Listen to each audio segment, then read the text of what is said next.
Martinelli! I feel like I've defended Martinelli for so long. So sometimes, when good things happen to good people, it feels nice, you feel justified. I'm just so happy for the kid. I agree. He's not been great. That one we can all agree, and there's been pressure on him. But my biggest thing with Martinelli has always been his work rate, his ability to run back and always defend. Like Raya has 43 clean sheets now in 1-1 games, right? And it's a team effort. And some of the things that we do so well is how we use our attackers to defend. How we use our attackers to defend, right? And how we use our wingers to help our fullbacks, such that there's not much pressure on the defense. And that's something that Martinelli has been so good in doing. And I feel like that's one of the reasons why it was so hard for Arteta to even drop him, because he was so good last year. But the thing is, we signed reinforcements. So again, there was pressure on him. Now he knows. Not only him, there was pressure on Trossard, because Trossard was coming in and playing mostly on that left side, right? So to see the two of them come on, both score, both assist for each other, was really nice, really good. I like how we approached the game. I like how Arteta approached this game. If you look at our squad, we had two players who had never played Champions League football in Mosquera and Eze. So he was a bit conservative. Also, the injury to Odegaard means we were not as we're not as fluid going forward. So you found yourself in midfield with Zubimendi and Rice. Who's the third person? Zubimendi, Rice, and who? I'm forgetting. But having the three of them in midfield basically meant like we were not as dynamic. We did not have that attacking verve, right? Forgetting Merino. You literally have three players who are quite good, but they do not complement each other as a trio, as a triumvirate. You having two of them with a guy like Odegaard works really well, but the three of them, it was a bit difficult, right? No one is making those runs into the box. Obviously, Rice does it, but because Merino is there, Zubimendi is also kind of helping the attack, so Rice is also a bit cautious about how much he's going forward. Even early on when you were attacking in the first half, we normally try and put like 5 across, right? So you'll have Gyökeres, and then you will have Madueke and Eze, and then Calafiori will try and push in there, or Rice will try and push in there, or Timber will try and push in from the other side. It was just 3 most of the time. So you have 3 people spread across the field. And obviously, when you have 5, it means you have less in midfield. But we had to have more in midfield because of how much Bilbao were pressuring us. They were also on a real high. First game of the Champions League campaign, they really, really fought hard last season, finished 4th in La Liga to get here. Highly emotional, highly charged game. So there was no point in going gung-ho in this game, to start off the game. So I was quite impressed by basically how we managed the first half. Second half, you could see we came in and we were trying to raise the tempo. Even from Rice's free kicks, you saw him doing this after the free kick. Eze also was getting the ball a bit higher. I saw us do what Liverpool did to us. Basically, just increase the tempo.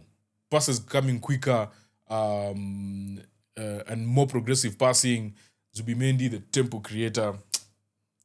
I still can't forget the way he was unveiled. That's how ever since that announcement, that is how I watch him, right? The tempo setter.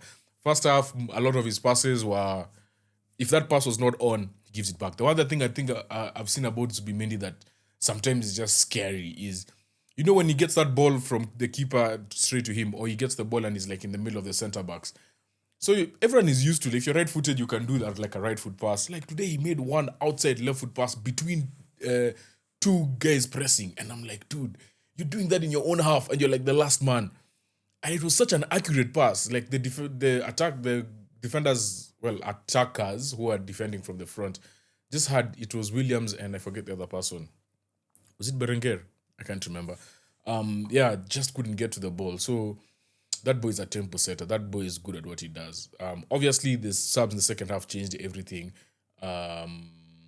Trossard is such a smart player, and I'm so glad that we get to keep him at least for one more season. If he goes after the season, at least we find that replacement for him, because what he brings to the squad, I don't think anyone else does. And that's just being smart. Like, he's like a winger who can play in the middle of the field. He has a very good fast touch. You saw his assist against for Zubimendi against Nottingham Forest. You saw his assist here as well. Like, very quick touches. The moment he entered, one of the first things he did this thing where the ball came to him, and it's like he's going away from the goal just outside the box, and then he does like a drag back around, and now faces the post. And it was so quick. Like, the defender has no time to react. Normally, if that was someone else, immediately you pounce and try and get the ball from them. And it's just that's being smart in those close quarters. He's not fast in terms of speed, like from 0 to like 100 meters, but he's quick, fast 5 meters, fast 7 meters. That's a different type of personality that I don't think we have in that squad. Eze kind of has it, yeah, but Trossard now has the goal scoring, and then he can shoot with either foot. We've seen him score with his left, with his right. Like, he's just brilliant. Even the way he took his goal, just brilliant. Martinelli, the way he took his goal. 4 touches, scoring after 36 seconds after coming on. He had 4 touches. And that's one thing that I can really see. I feel like he's working on it. I remember after the Arsenal game versus Forest, when Eze assisted for Gyökeres, we were saying that, would Martinelli do that? Like, the ball comes over the top and you just give a one-time left-footed pass straight to the middle of the box and Gyökeres finishes. Martinelli, would he have tried to like drag back and try and shoot?